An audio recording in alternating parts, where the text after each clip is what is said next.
Welcome to another podcast at EVN Report. My name is Arto Vaun. I'm an editorial board member for EVN Report. I'm also the director of the Center for Creative Writing at the American University of Armenia. My very special guest today is David Barsamian, who is an Armenian-American radio broadcaster, writer, and the founder and director of Alternative Radio, which is an award-winning syndicated weekly public affairs program based in Boulder, Colorado. It's heard on some 250 radio stations worldwide. Mr. Barsamian his work has appeared regularly in The Progressive, The Sun, Z Magazine, among many other publications. He's also lectured on U.S. foreign policy, corporate control, the media, and propaganda. As a writer, David Barsamian is best known for a series of interviews with Noam Chomsky, Tariq Ali, Edward Said, and many others, which have been published in book form and translated into many languages. And if I can say so myself, you're one of my heroes, David. So thank you so much for joining me today. Very welcome. Thank you. I guess we'll start with maybe the kind of obvious question that people might ask. What brings you to Armenia this time around? Is this your first time? Well, it's my first visit since 1979, believe it or not. Wow. When I came with my mother on a kind of pilgrimage with a group of old-timers from Western Armenia who had never been here before. Mm-hmm. And it was an odd experience for me on many levels. There was a bit of a cultural shock, mm-hmm. since we speak the Western dialect, mm-hmm. and we didn't know anyone here. We didn't have any family per se, so we were so connected to Anatolia, mm-hmm. and the culture there. And I had an opportunity to give some talks here, and I thought it's high time I returned to Hayastan, pun intended, high time. Recently I was in Iran, I was in Jordan last month. Okay. I was in Lebanon last year, I was in Turkey 2 years ago for the centenary. Mm-hmm. So I've traveled a lot in the region, and I thought I would catch up with what's happening here, and I'm giving some lectures at different venues here in Yerevan, and I hope to get out into the countryside as well, since I know that cities are not necessarily representatives of countries in their total. Right. Well, we're very happy and honored to have you visiting us today at AUA. Can you maybe give an idea of what are you speaking about? What kind of topics? Well, people are very interested in Donald Trump for obvious reasons. He's an extremely dangerous man, yes, and unprecedented perhaps in the history of the United States, and I think there's a lot of interest in him. How did he possibly get elected? Mm-hmm. What did people see in him? Mm-hmm. Given the monstrous series of gaffes and errors and insults and misogyny and homophobia and Islamophobia, all of these things, very much like Ronald Reagan, he became the Teflon candidate. Right. Nothing seemed to stick, right. No matter how egregious the mendacity, how egregious the misrepresentation or distortion, it didn't seem to matter. Right. People wanted change, so they would even vote against their own interests, which is something that one of our best writers, Thomas Frank, has put his finger on. Right. What's the matter with Kansas? What's the matter with Kansas? How can working class people vote against their own interests? Right. Well, he explains how that happens. Right. And here you have the intersection of media and propaganda in promoting a candidate, uniquely unqualified, I must say. Right. He got over $5 billion worth of free publicity from the networks. Right. Why? Not because they agreed with his politics, but he was good for ratings, because the U.S. is very much a celebrity, particularly the media. It's celebrity-driven. Mm-hmm. So you have the Kardashians, for example, who are, in my view, buffoons and, absurd. Mm-hmm. But people are interested in celebrities and stars, and Trump came with this stardom attached to him as a celebrity. And so you have Leslie Monvis, mm-hmm. the head of CBS, who openly acknowledged to his stockholders that Trump is bad for America, but good for CBS because CBS ratings have gone up. Right. And that means more advertising dollars. So you see the political economy of capitalism and how it creates a momentum for a candidate such as Trump. Right. Hillary Clinton, in contrast, got about $2 billion worth of free publicity from the major networks. So I'm going to, talk about those issues, the media concentration. I must say an Armenian American of, great renown and importance was Ben Bagdikian, yes. who influenced me very much. In fact, Media Monopoly. The Media Monopoly. Yeah. When I read that book, and I read Orientalism by Edward Said around the same time, around 1979, 1980, Bagdikian, who just passed away about a year ago, at the ripe old age of 92 or 93. He was born in Marash, actually. He wrote a book called The Media Monopoly, in which he said there were about 50 corporations that control most of the media in the United States. And he thought, we better look at this. This is 1980. It could be a serious problem for democracy. Right. Subsequent editions, 50 became 28, 28 became 23, 23 became 14, 14 became 10. In his last edition, it was down to 5 or 6. And they basically have a stranglehold on what most people see and hear. And when you have a population, even though there has been an erosion of what is called legacy media, the traditional magazines and newspapers and TV networks, Americans get 60% of their information from TV. And when that news is corrupted and slanted, you get these... And 24 hours kind 24 of hours, inundating them. The cycle. So you get these kinds of outcomes. You get unfortunately, a very misinformed population, particularly dealing with the Middle East. I mean, the level of ignorance is just stupendous. I can't overstate it. The lack of information and the misconceptions that people have about, countries here in this region are just, it's very disturbing. So that's one of the things I try to counteract in my work: the Orientalism, the prejudices, the stereotypes, the racism, the anti-Arabism, the Islamophobia. That's kind of what my work is involved in as well. But to get back to what I might talk about here, it would be U.S. foreign policy, particularly, and what's happening to our planet, which is, I think, the major issue facing humanity, not facing Armenia, not facing the United States of America, not facing Canada, facing all of us. It is a global problem that is looming and has, with great potential to do the planet harm. So we have to be paying attention to environmental issues. Absolutely. There's a number of things you mentioned there. That first, just as a kind of side note, I remember when I was a teenager at UMass Boston, and I read The Media Monopoly. I was, the fact that Bagdikian is from Marash, which is where my family is from. I was like, all right, there's hope. There's hope for me. You've had many conversations with Noam Chomsky. And in a number of those conversations, you've discussed neoliberalism with him. I think for a number of people, or at least my view, is that it seems to me that Trump, for whatever reason, I thought that he was going to win.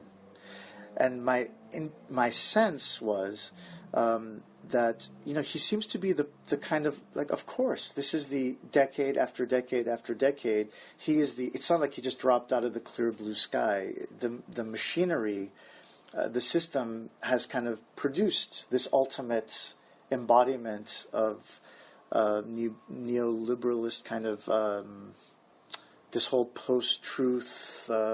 post-facts. Yeah, hyper free market, hyper capitalism. What do you make of that in terms of... And not just Trump, by the way. I think there's something about what's going on with Erdogan, Putin, and to some extent with what's going on in Armenia in terms of who controls what and how their worldview or their lack of a worldview. Yes, it's important to place Trump in context. He's not an isolated phenomenon. He is part of a much larger global trend toward concentration of power, supremacy of corporate interests over the interests of the general population, You see that in Viktor Orban in Hungary. You see it in Poland. You almost saw it in France with Marine Le Pen, even though she got almost 35% of the vote. Yeah. More than one third of the French population voted for an openly fascistic candidate. Right. I mean, she could easily win next time. It's pretty sobering when we think of, la grandeur de France and all of that, liberté and fraternité, démocratie, all of those things. Erdogan, of course, in Turkey. The right-wing movements in Italy, Geert Wilders in the Netherlands, Jorge Halder in Austria.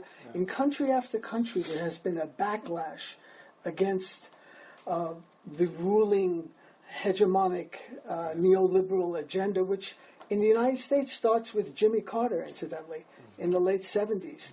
Proudly boasting about deregulation. We're going to make it easy for business to do business. As if the premise there is that business has had a very hard time in the United States. There's no evidence to support that assertion, yet it is repeated like a mantra endlessly, that state regulations are strangling the creative energy of entrepreneurs. It's holding back the U.S. from being the global leader in economic issues. It's all BS. I mean, there you see the success of propaganda, where people can actually assert blatant falsehoods without being challenged.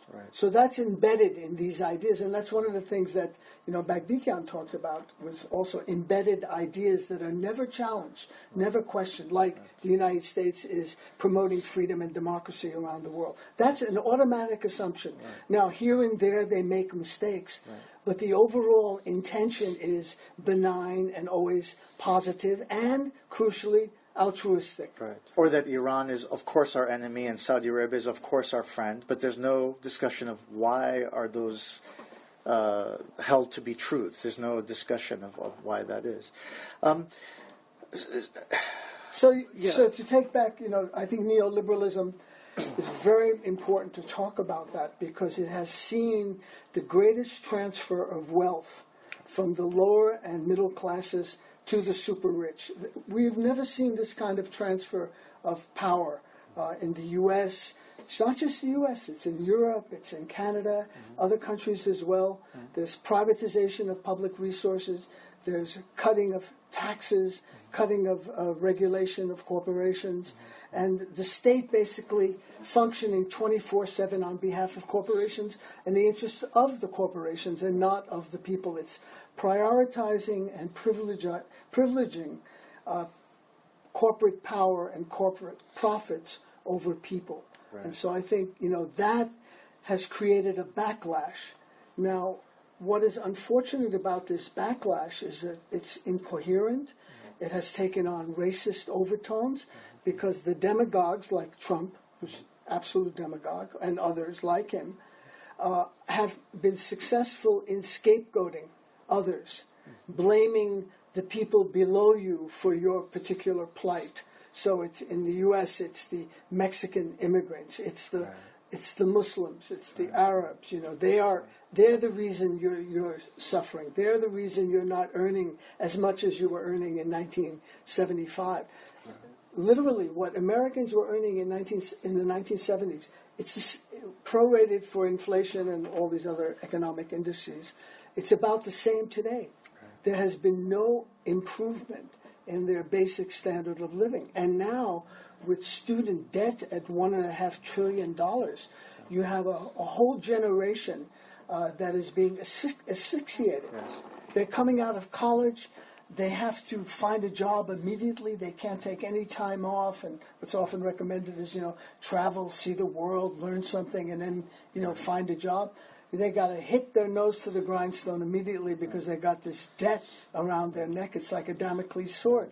And so that indentured servitude. The indentured servitude, precisely. And they'll take whatever job is offered to them at whatever salary is offered to them. So you've seen over the last 4 decades the primacy of an economic system that has produced intended results. This was not by accident. This was intentional, to transfer wealth from the bottom and the middle to the 1%. I think the great accomplishment and achievement of the Occupy movement, if nothing else, was to inject that concept into the general lexicon of politics. Even right-wing politicians talk about the 99%. Right. Even John McCain talks about the 1%. Right.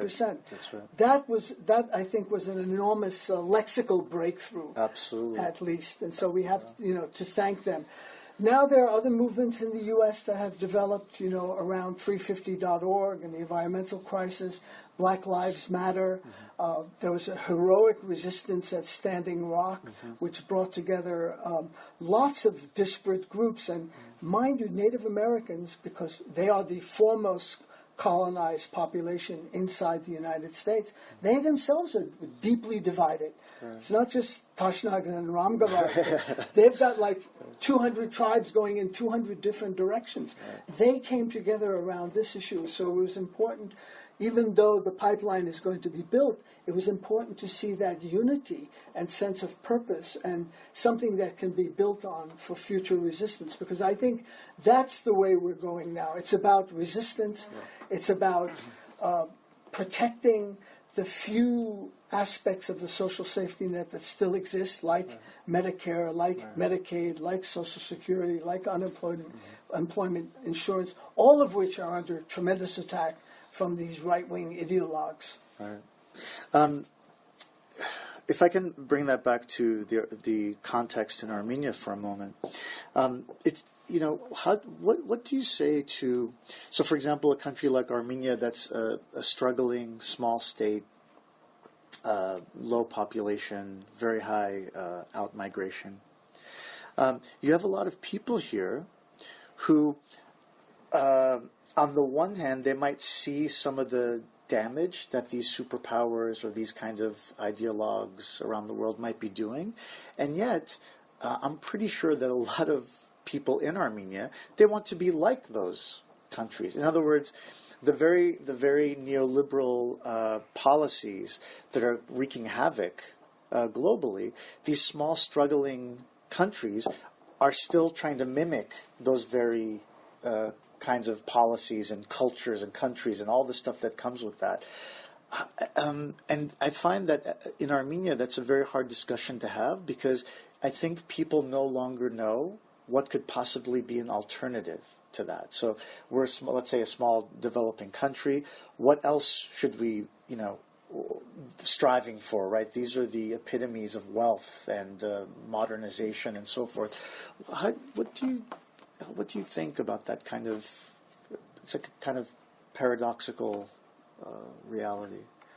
Well, I don't want to lecture people here on what they should do as an outsider, because ultimately you have to decide. You live here, and you make those kinds of decisions. But one cannot dismiss with contempt, if it's 40 or 45 degrees centigrade outside, the attraction of an air-conditioned mall where you could get an ice-cold latte and sit in comfort. I don't want to say, do away with that. There are certain aspects of modernity that are quite attractive. There are other aspects that are very destructive. We see that in the environmental area in particular. So I think what you're suggesting is the result of propaganda, the result of consumerism, which has become the dominant ideology globally, that has been pushed relentlessly over the last decades. You're number one. Think about yourself. You're not part of a community. Look out, for your own interests. It's about your Mercedes. It's about your Audi. It's about your, high-priced condo. Right. And it's about your startup, your, whatever. And so to isolate, to relegate a sense of community and collectivism is an important part of the neoliberal capitalist agenda. So just think about yourself. You can get ahead. You've got the smarts, and everyone else, you can just leave them behind because they have some character flaws, or they're lazy, or they're just not interested. They're not gifted the way you are. I think we have to think in terms of the commons. And so you have in a sense, a country, a small geographical area with a relatively small population, with a huge diaspora, which probably has very romantic ideas about the homeland and the like, and how to create an economy here that works for most of the people in some kind of equitable way. Now, again, what we're seeing with neoliberalism is concentration of wealth, oligarchic power, states enabling that oligarchic power to remain not only entrenched but to expand with the acquisition of more and more minerals and other natural resources. And so how to break through that, I think, requires finding common ground. It's easy to be, again, dismissive and contemptuous of the haves. Right. What can we do to bridge differences? Yeah. Now I'm talking about an Armenian context. Right. What can you do to find common ground? Now, I would say this is an argument I make in the States all the time. I ask parents, or even if you're not a parent, do you want to breathe clean air? That's not a liberal or conservative question.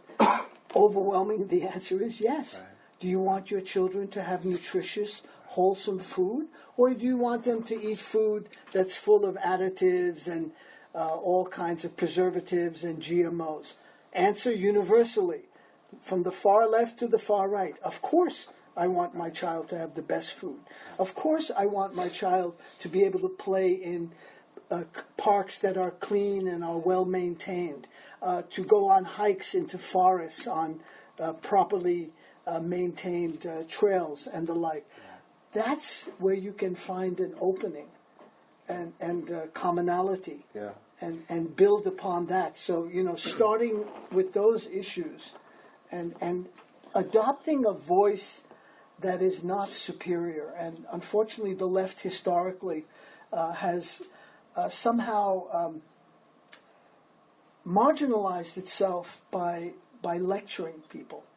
I know all the answers, you know nothing. Right. I've got a PhD, you've got a high school diploma. I'm my caca doesn't smell, yours does, if I can use that word. Yes.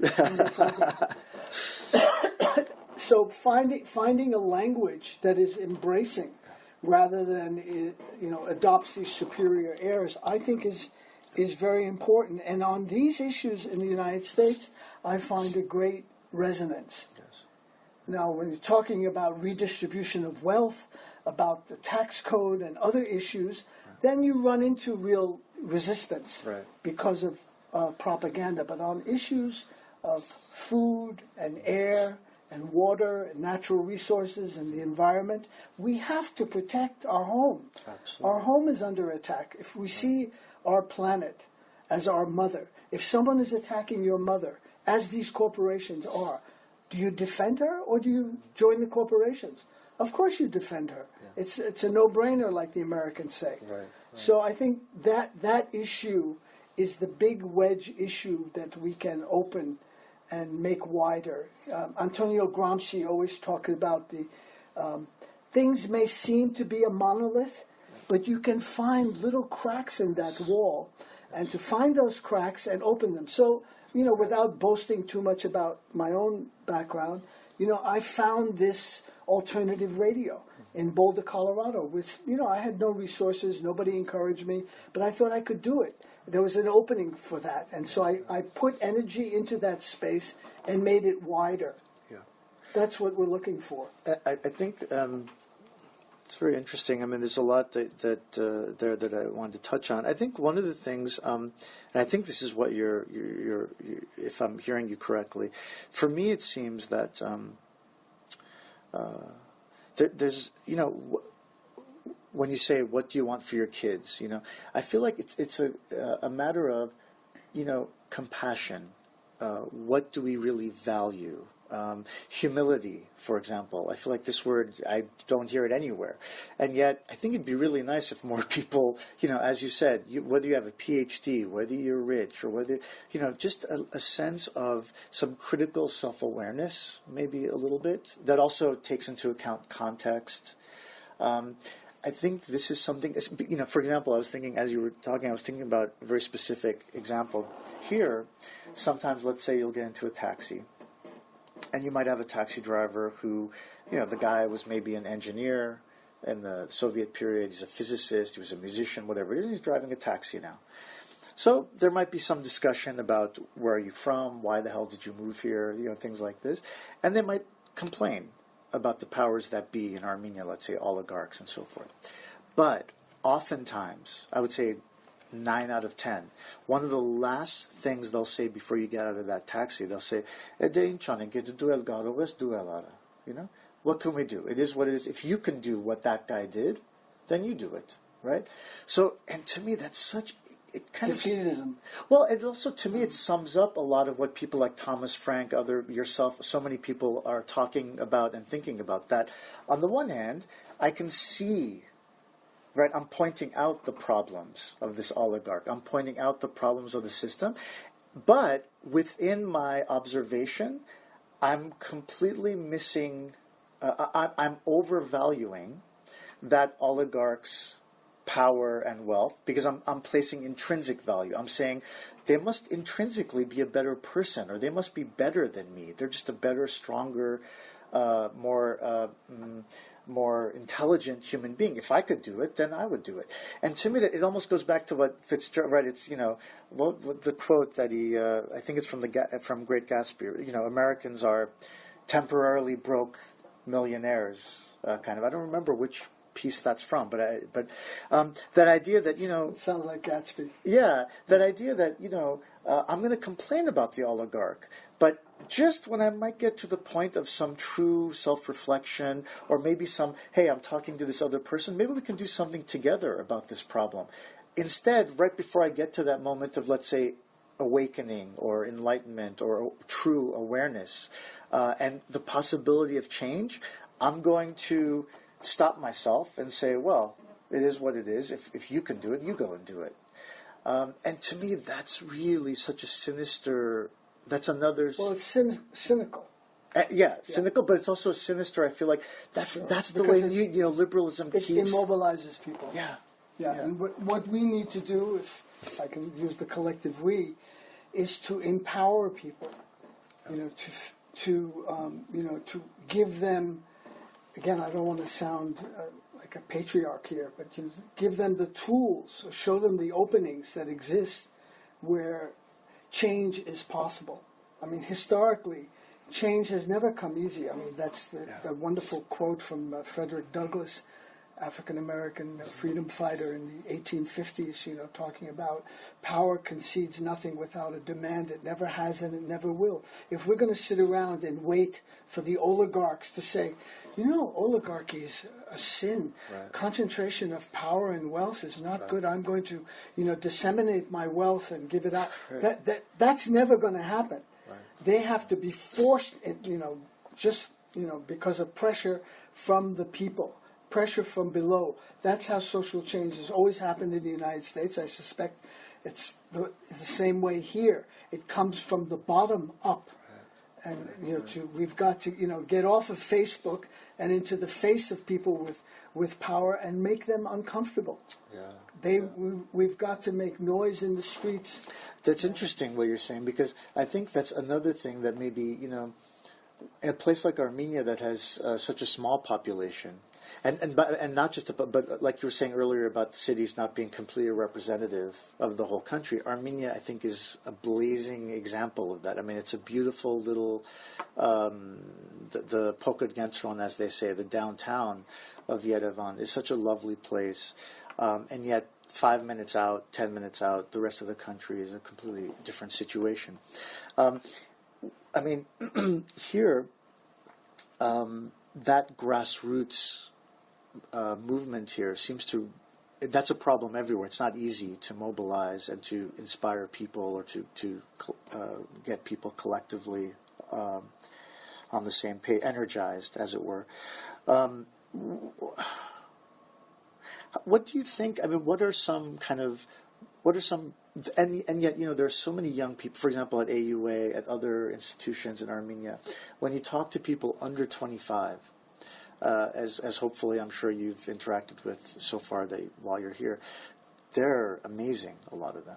They know what's what.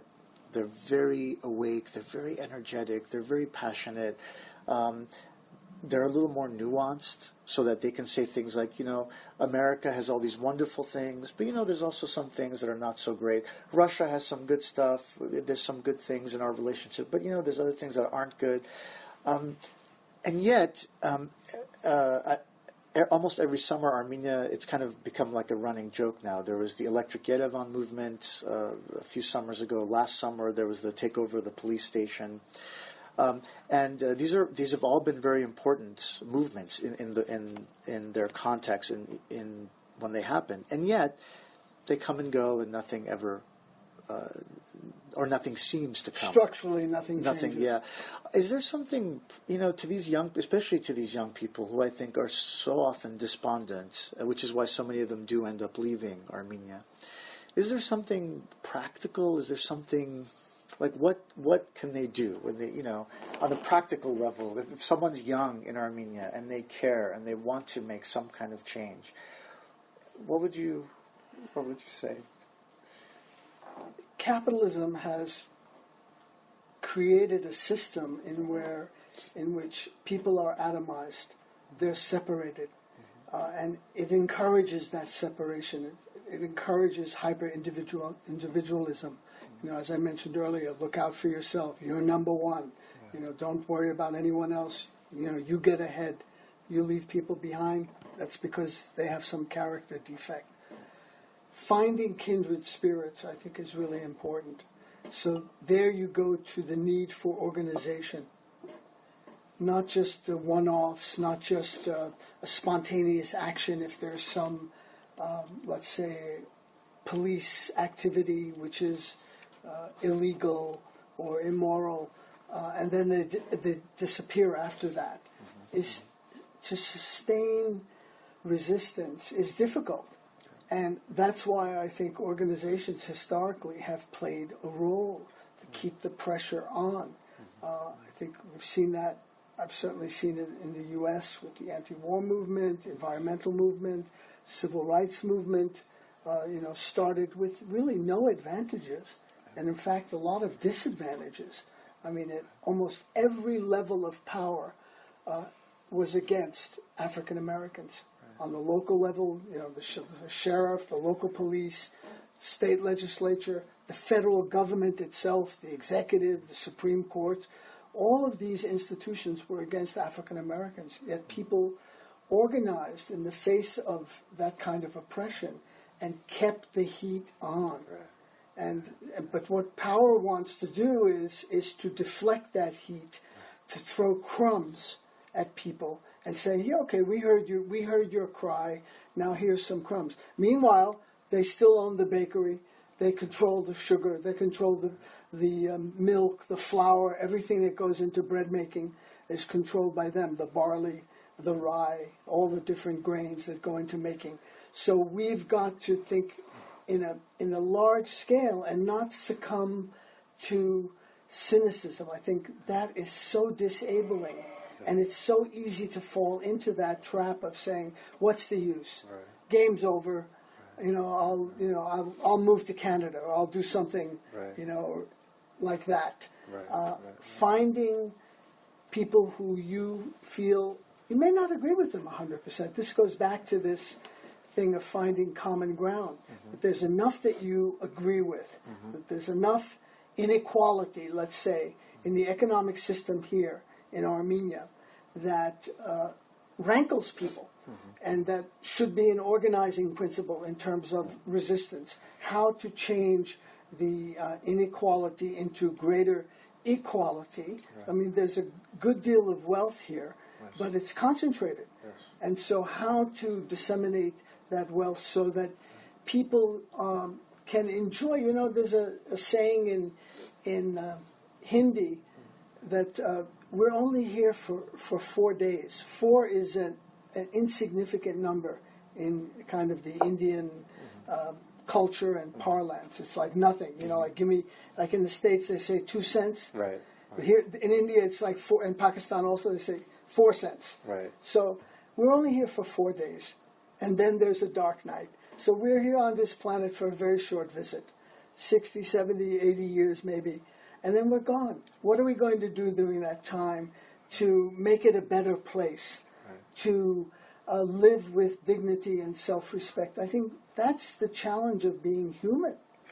Yeah. And, you know, when you talk about values, I think, you know, particularly when it comes to the environment, what legacy are we leaving future generations? And I'm not talking here about 2250. Right. I'm talking about 2050.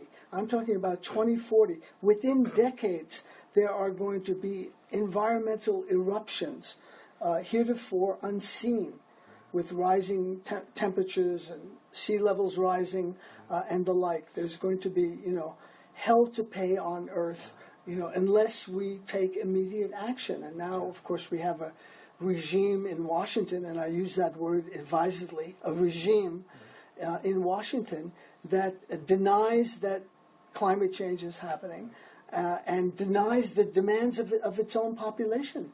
Right. Well over 70% of Americans believe that climate change is happening. So to circle back to your point, one should have, again, I like to quote Gramsci, have pessimism of the intellect, because we're objective about what we see.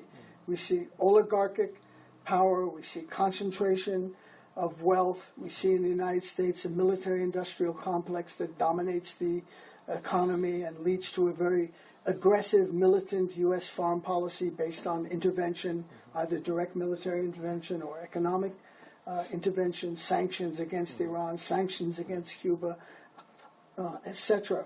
So you have pessimism of the intellect, but optimism of the will, that we can change this. This is not, it's not genetic.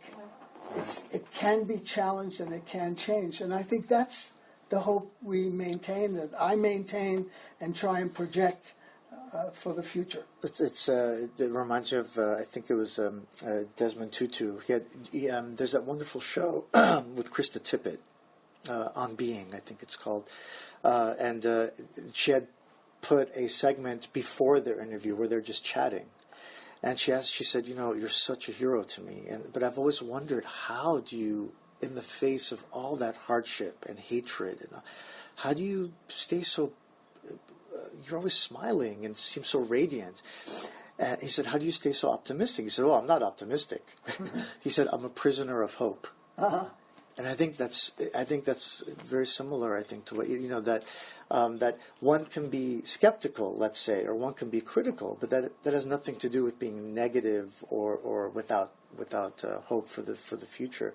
That's a very important point, because criticism is important. You know, deep analysis is important. But when that lapses into cynicism, right, then you become paralyzed. Right. You can't act because you've already you believe that, well, there's no point in acting. Game's over. Right. To me, the game is not over. Right. I'm still playing. I'm out there. I'll do the best I can. I may not be the best goalie or the best shooter, but I'll do my best. But you know, it's interesting too. Sometimes it's a slippery slope with the being too cynical, because in Armenia, I think probably everywhere, but in Armenia, in terms of the media, you have a lot of people in Armenia who get very, very sensitive.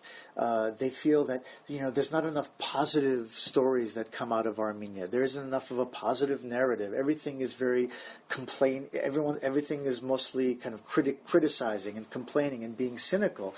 So that's also an interest. Sometimes that rhetoric gets turned around and used against people who are actually just being objectively and productively critical, but then they're accused of being too negative and cynical and so forth.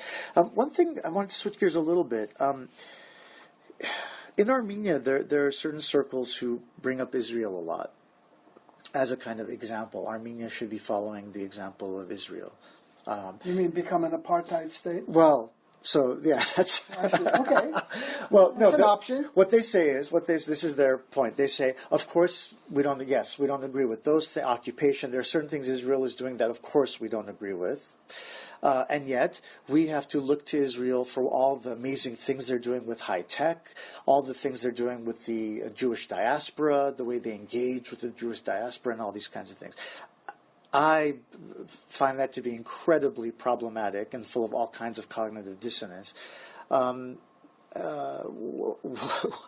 do you respond? And by the way, this isn't, I think, not just in Armenia. I think in the Armenian diaspora, too, there are a lot of people that feel there are all these similarities between Armenia and Israel, and they have to, Armenia should learn from Israel. What is your response to that kind of thinking?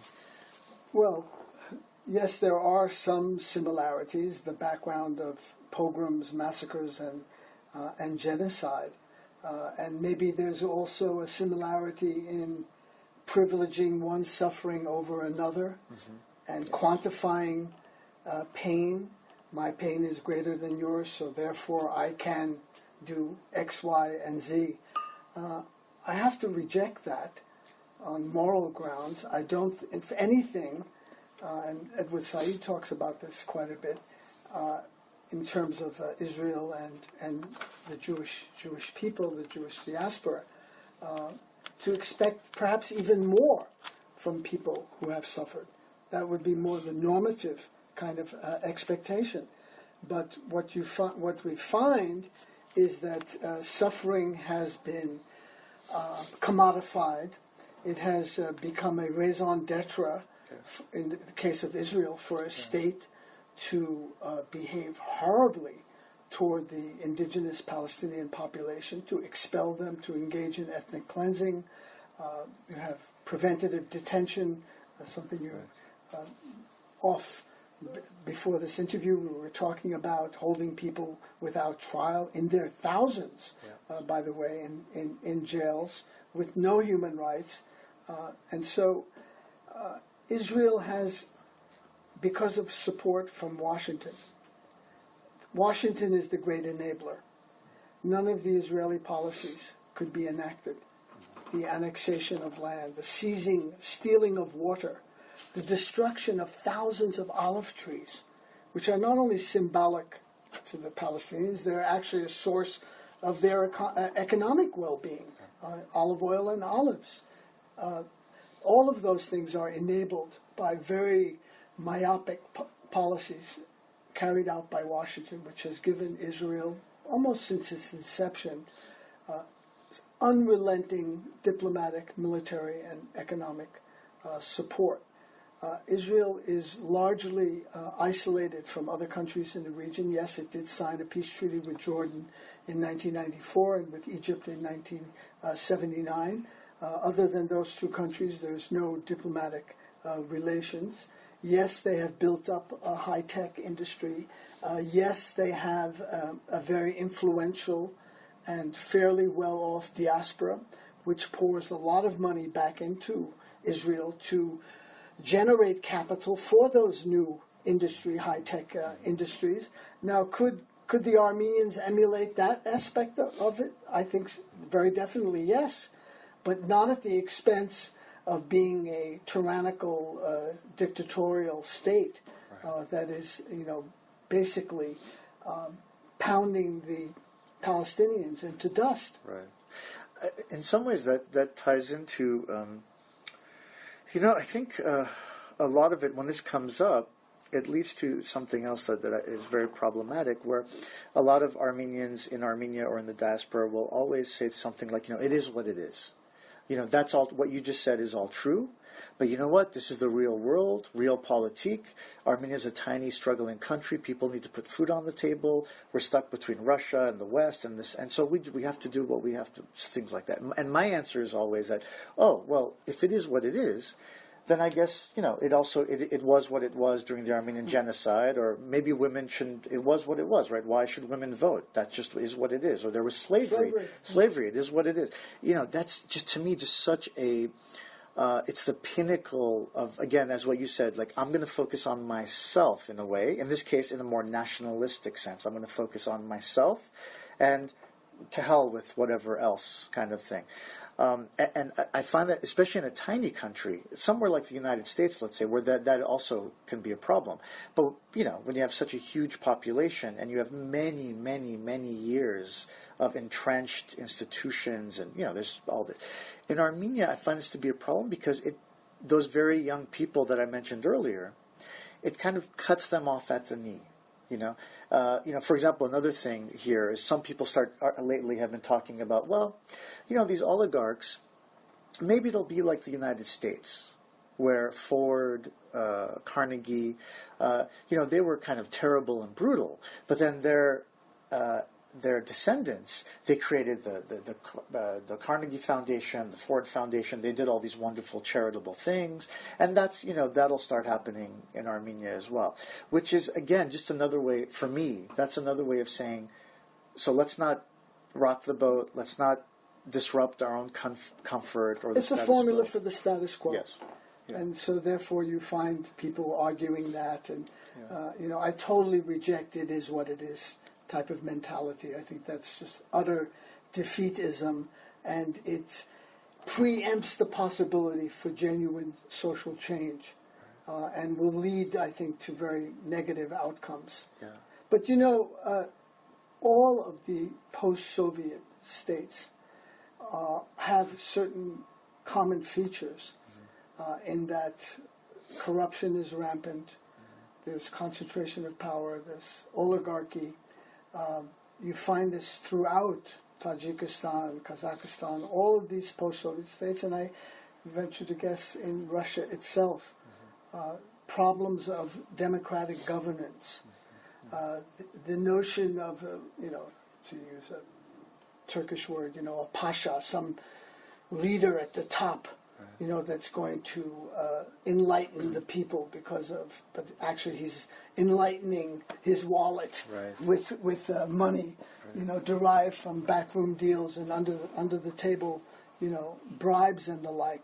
I mean, this is a real legacy of the Soviet period that has to be overcome, not just in Armenia, but in the other states. And I venture to say in Bulgaria, Romania, the Eastern European, the so-called Warsaw Pact countries, also labor under a lot of that old culture that is still present in people's minds. Right. Yes, you can be independent and have freedom.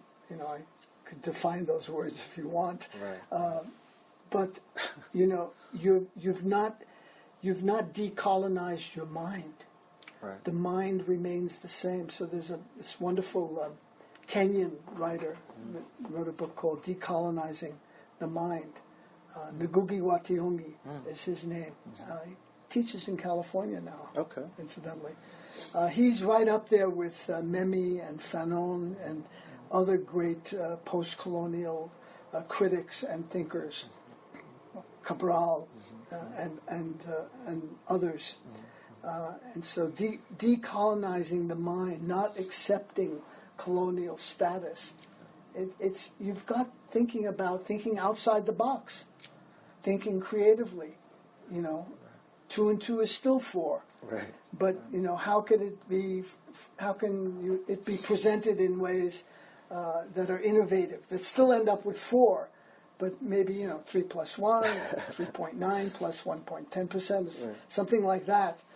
It's about thinking outside the box and daring to be different and challenging the status quo. Power wants to maintain itself. It will never, as Frederick Douglass says, never give it up willingly. When it's challenged, it buckles. Yeah.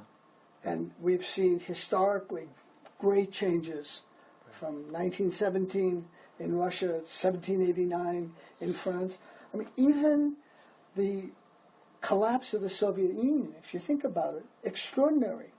The number of people, the casualties in the transformation of this vast colonial empire, just a handful of people died. And I'm sorry that they died. But it was a relatively peaceful transition because there was power from the streets. I remember in 1989, I was in Hungary. I saw it saw it with myself. Hundreds of thousands of people pouring into the streets, demanding, their independence and freedom. So we have lots of examples of resistance that have been successful. The important thing is not to give up, not to concede anything, and to keep fighting. What would you say is the importance of diversity? And I know that word is thrown around a lot back in the States. But in Armenia, for example, and probably like a lot of other smaller developing countries, Armenia, I think, is something like at least 95% Armenian. I find that it's a very, people like conformity here. They really like conform. They're very uncomfortable. I mean, a lot of people don't even like the word gender. I mean, really, it's a very conformist society in many ways. Of course, that's changing a little bit here and there, but overall, so when you have that level of kind of conformity and not wanting to be intellectually or spiritually kind of moved an inch one way or the other from that space of comfort, when you mix that with the level of nationalism, patriotism, nationalism, especially with what's going on with Artsakh, where we're technically at war, so that adds to the level of being able to have any kind of productive, critical discussion. What would you say to this? I mean, that nationalism in certain places is still not just very much alive, but it's kind of like roaring back, kind of making a huge comeback in this post-Soviet...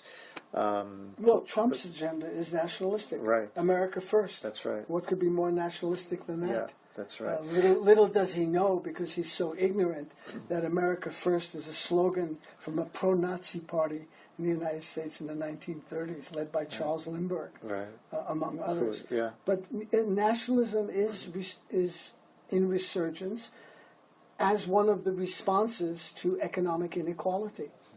When people wrap themselves in a flag and feel good about themselves because they have a flag. Right. They have a country, they have a nation state. Right. I always like to quote the great radical U.S. historian Howard Zinn, when asked about this particular question.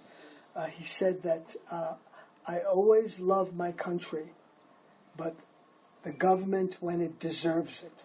The government has to earn our love and devotion. It is not automatic. Just because I'm a U.S. citizen doesn't mean I embrace everything about U.S. policies or U.S. governance. The government has to earn my adoration, earn my respect, earn my admiration. Right. It should not be automatic. Right. And so, again, that's where you find conformity, which is a dangerous thing, because I think conformity arrests scrutiny. It arrests, it impedes intellectual inquiry, which is very important. Right. Always keeping that alive. Yes. Inquiry. Yes. Skepticism, again, going back to that term, which I think is very healthy. Absolutely. But you don't want it to lapse into cynicism, which is, again, paralyzing. Yes, and in Armenia it's a challenge because it's kind of a numbers game. If it's culturally homogeneous, not that that's all bad. It's just the point is that places like the United States or other places, no matter, there's always an injection of other voices just by default of the demographic makeup of certain countries. Whereas here the challenge is how do you create a kind of mosaic of voices that's more inclusive when there's such a kind of somewhat claustrophobic cultural hegemony. Well, here the importance of the independent media becomes central, that those voices are given microphones, those voices are given cameras so that people can see them, can hear them, and gradually over a period of time they become normal. So when you talk about, feminism and gender issues and transgender issues, all of which I'm sure are very dicey here, it becomes more acceptable. Yeah. But it's to break that ice, and there again is the media, through literature, through magazines, through theater, all kinds of cultural manifestations, to introduce those terms and concepts so that people feel less threatened. It's all about fear. It's all about overcoming fear. Yes, I think it's all. That's a really good point, Armin. Yeah, and I think that's what a lot of us are trying to do here, is that we're trying to remind everyone about. I was in discussions, or if I'm asked to speak somewhere, or if I'm talking about the Center for Creative Writing, or Locomotive, or EVN Report, or AUA, one of my points is that, as Armenians, we always like to talk about how, the Hittites came and went, and here Armenians, we're still here. The Urartu, they came and went, we're still here. And yet what I try to get across is, but that doesn't mean history is pretty patient. But it's not that patient, that when you're such a small group population in a country that is in a troubled part of the world, we can't afford other, let's say the United States, other countries who they've put so much value on this kind of utilitarian, practical business, science, STEM, all these things, which are wonderful. Those are important things. But in a place like Armenia, where we're the very reason that we've lasted for millennia is the culture. That is one of the reasons why we've survived. All these people that we pay lip service to, like Gomidas and Mashtots and Sayat Nova, now the people that are around us, living and breathing, who are the Sayat Novas, and they can barely put 2 cents together to pay their rent. So I think that's a really good point, that places like Armenia need to remember and reinvest in cultural institutions, in the arts, education, because we see in the U.S., we see what's happening with that. They want to cut, and they have been cutting funding and things like that, and that has a direct impact. Socioeconomic impact, psychological impact, cultural impact. I've always argued, as Edward Said did so eloquently and with much greater articulation, that culture is an important part of resistance, and that you can learn so much from literature. For example, when I talk about U.S. imperialism, I tell people to read Moby Dick. Mm-hmm. Moby Dick? Right. How is that related to U.S. imperialism? Read the book, understand. Read Conrad's Heart of Darkness. Read Graham Greene, The Quiet American, if you want to see the follies that the Americans were going to engage in Indochina. It's all there in that novel. There's, if you want to understand war and the horror of war, look at Guernica. Right. Look at Goya's paintings. I mean, there's so much art out there. The great revolutionary Rosa Luxemburg said that art has the power to make ideas felt. Right.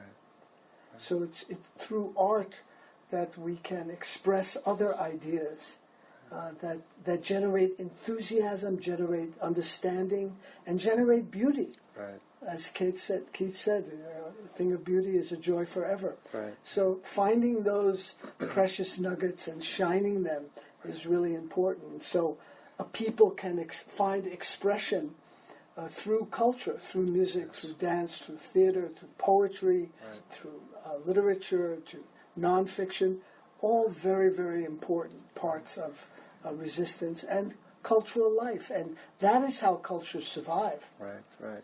Yeah, I mean, I was at a meeting, I don't remember when it was, but one thing I was saying is that, a place like Armenia has the danger of becoming transactional instead of national, in the sense that it can just be turned into like a business hub with a bunch of startups and investors and people coming and going and investing. But a small developing country without a strong culture, a living, not a culture that's in preservation mode, where we're just making sure that the Saryan paintings and the Gomidas, but who are the new writers? Who are the new intellectuals? What these young people that want to be painters or artists, to not trivialize, because that's the way most of the world is going, right? All the jokes in the States about, what are you going to do with a PhD in anthropology or art history? That's really been very quickly internalized. Absolutely, because especially here, because here they make a very, obviously it is a real argument that people need to put bread on the table, and that there's a absolute urgent practical necessity to focus on those things which produce jobs and profit. And my point is always that, of course, is there anyone saying that's not, no one's saying don't produce jobs and don't have startups. The whole point is that let's not overvalue one and undervalue or trivialize the other. And I find that that's a big, it's a bit of a national crisis, I find, in Armenia. The last question, David, that I wanted to ask is, because you talked about the environment. In Armenia, there's a lot of mining going on in Armenia. And there are some environmentalists, they try to bring a lot of attention to the dangers of this. And yet it doesn't really pick up traction, not locally and not internationally. What would you what kind of advice, or what would you suggest to people? And because Armenia is it's once you leave Yerevan, it's a fairly sparse, beautiful topography, landscape. And there is a lot of interest in mining. It's already happening. It's been happening. And there are a number of people that are voicing serious concerns about that. But it's not really resonating, it seems. Well, there you find the urban-rural divide at work. People concentrated in Yerevan, don't relate to the countryside. If the pond or the lake is polluted, it's no sweat off their backs. That's for the people in that village to deal with. So they don't immediately feel the effects of contamination and pollution.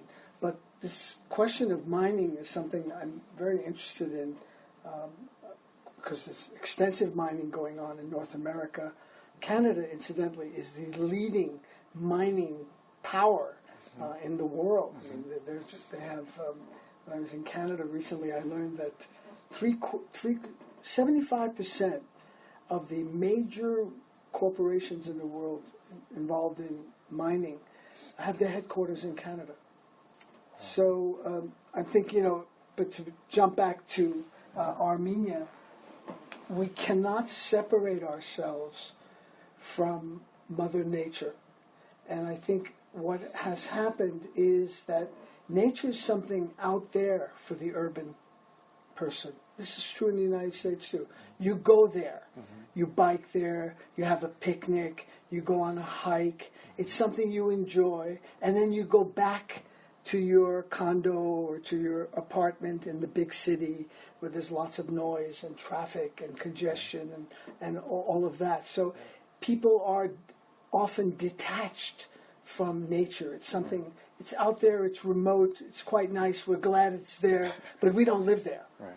So to have a more holistic approach, I think it's really important that, we have to make that, not that have that separation, but make that connection between the rural and the urban. And if we there's a famous saying, it's apocryphal, but it doesn't matter, it's truth. Chief Seattle was a legendary Native American chief, and he said that if you keep contaminating the bed you live in, that you sleep in, you'll ultimately choke on your own toxic fumes. And that's what we're doing. Maybe not just in Armenia, but in the United States. Even though there is some environmental regulations now, that's all being brushed aside by a fossil fuel mentality that is running rampant under this, Trump regime. I think we have to nurture the planet. The way you nurture a plant, the way you nurture a child. You make sure that the child gets proper exercise, proper nutrition, proper learning. We have to have an attitude toward nature that is not separate, but is more unitary. That, if the countryside is healthy, the city will be healthier. The country will be healthier. And so to have mining companies running amok and dumping their cyanide and other pollutants in rivers and lakes and streams ultimately will kill the environment. And the environment, once dead, doesn't necessarily regenerate itself. I know here, when there was tremendous shortages of electricity and natural gas, after the collapse of the Soviet Union. People were chopping down trees all over the place. It takes time for forests to regenerate themselves. So I think it's very important that there be a balance between economic needs. Yes, people need to earn. People need to have a livelihood. Yes, people need to put food on the table. But it has to be balanced, and the stewardship needs to be there as to how that takes place. It cannot simply be a raping of the land and a destruction, the desecration of the earth.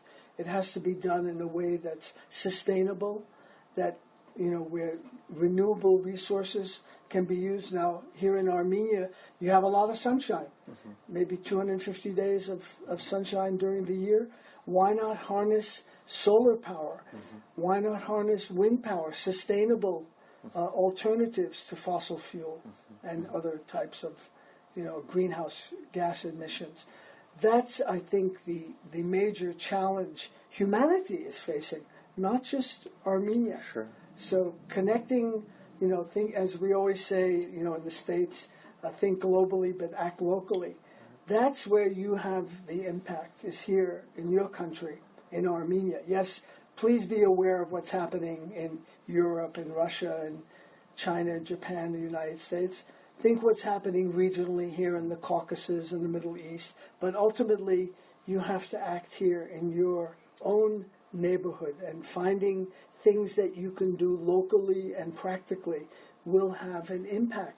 I don't know if you have farmers markets here or co-ops. They are starting co-ops. some, yes, they're slowly starting to happen. There's a very positive thing that you can work on, and supporting farmers that are doing organic farming, that are not using additives and GMOs and all these kinds of preservatives to contaminate the food supply. That's again very, very important. And I realize, it's not a wealthy country, but there is wealth here, but it is heavily concentrated. And so that is something, you need to look at and work on to get a more equitable distribution of wealth. My guest today has been David Barsamian, an award-winning broadcaster and writer. Thank you so much, David, for joining me. You're very welcome.